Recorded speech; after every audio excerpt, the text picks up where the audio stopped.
Dhaka Capitals এবং চট্টগ্রাম রয়্যালসের মধ্যে দুর্দান্ত একটা ম্যাচ দেখলাম এবং ম্যাচ শেষে আমরা পেয়ে গেছি ফ্যান অফ দ্য ম্যাচ। তো ভাই আপনি কোথা থেকে আসছেন এবং আপনার নাম কি? আমার নাম গোলাম রাসুল।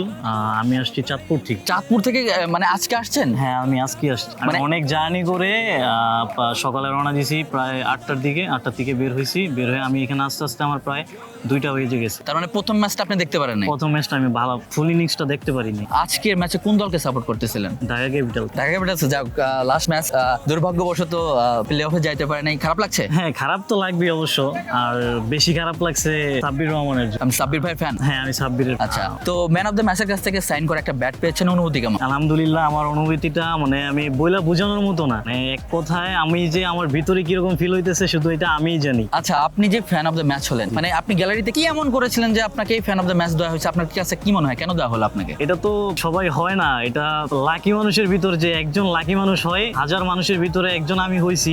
কেন হইছি বুঝতে পারতেছি না আমি নিজেও। হয়তো এটা আমার কপালে উপরওয়ালা লিখে রাখছিল, দেন তার জন্য এটা হইছে। অবশ্যই বাংলাদেশের ক্রিকেট প্রেমী যারা আছেন, দর্শক যারা আছেন, তাদেরকে কি বলতে চান? তাদেরকে বলবো যে বাংলাদেশের প্লেয়ার যারা আছে সবাইরে সাপোর্ট করতে। ভালো সময় খারাপ সময় সব সময় আসে যায়। আমরা আছে অনেক সময় যে খারাপ সময় গেলে প্লেয়ারদের বকাচকা করি, উল্টাপাল্টা অনেক কিছু বলি, মানে এগুলো ঠিক না। যেহেতু আমাদের দেশের প্লেয়ারই তো আমরা যদি আমাদের দেশের প্লেয়ারের সম্মান দিতে না জানি, তো বাইরের দেশের প্লেয়ার আমাদের দেশের প্লেয়ারের সম্মান কিভাবে দিবে? ধন্যবাদ আপনাকে, আপনার জন্য শুভকামনা। আর আপনারাও ঘরে বসে না থেকে, আর কিন্তু বিপিএল বেশি দিন নেই, মাঠে আসুন, খেলা দেখুন, বিপিএল এনজয় করুন। ধন্যবাদ।